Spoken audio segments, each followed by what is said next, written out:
Endometriosis is one of the most devastating conditions affecting women worldwide. And today with me is Dr. Sony Singh. He has an extreme interest in this field, and he's one of those few experts who has the surgical expertise to help treat women in this devastating disease. And we're going to talk about that today. Dr. Singh, thanks so much for joining us. Oh, thank you for having me. Before we get into, some of the treatment options for endometriosis and why the condition tends to be underdiagnosed, I want to hear a little bit more about your credentials. Obviously, you and I have worked together before. You're the editor of my book, The UnHysterectomy, and I'm forever grateful to you for that.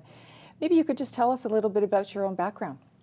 So I'm an obstetrician gynecologist by training, but now I simply focus on minimally invasive surgical gynecology. And I have what we call a tertiary level practice. So I get referrals from other gynecologists or other specialists when cases are a bit more difficult or require more surgical expertise to handle them. However, at the same time, I do deal quite a bit with pelvic pain and endometriosis. So that's become a specialty interest of mine. And I like to balance not just my surgical experience, but the medical experience. And in doing so, I've been able to take that into developing guidelines in Canada. So our Society of OB/GYN of Canada has developed guidelines on endometriosis, which we've shared now across the world. I've also been involved with the World Endometriosis Society, and we're hopefully going to be coming out with new consensus guidelines as well. In addition to all that, locally I'm the director of a women's health center in Ottawa, where I work, and I'm an assistant professor currently, and I teach residents and fellows on how to perform this type of surgery and help women in the least invasive way possible. Why are you so passionate about minimally invasive gynecology? You know, the better question is, why isn't everybody passionate about minimally invasive options? When you see a patient, you really want to offer them the best possible service that is available. And for me, that means avoiding surgery if possible, and if you do need to do surgery, through the smallest possible incision with the best outcomes. And it's something that through my training and great mentors that I learned, and now I'm really wanting to share with the community at large.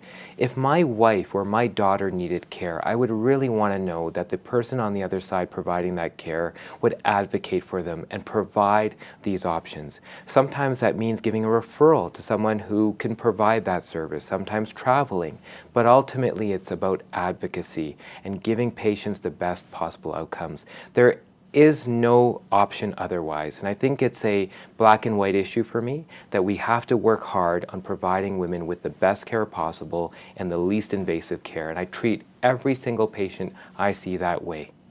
And I can't think of anyone more deserving of that kind of care and that level of care than women who suffer from endometriosis.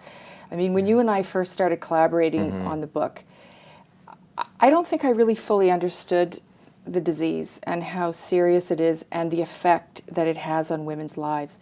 And yet I would say, Dr. Singh, that 90% of the emails that I get are from women begging me for help. And I really underestimated, the level of suffering for women, among women. Maybe you could just give me a definition in layman's terms, what endometriosis is. Yeah. I think, first of all, I want to thank you for bringing these patients out so they can ask the questions. I think when you started on this journey, you understood the symptom of heavy menstrual bleeding and how bad a period can be in terms of volume of blood, anemia, low blood counts, energy levels down. I want to take a step back and let you know about the other symptom of pain. That's what we're really talking about. Pain is something that women suffer with on a daily basis, and when they suffer with this, one of the reasons they may be suffering is endometriosis. And I think that we need to move forward and educate women and people more about endometriosis and pain in general. Now, not everybody who has pain has endometriosis, right, but pain is the symptom, endometriosis is the disease.